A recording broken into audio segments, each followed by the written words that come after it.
Gören haçam bir de yarım kapımızdan geçecek.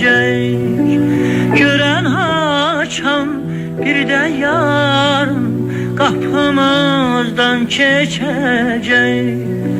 Küsüp gitti yarım benim, hiç bilmirəm hayala.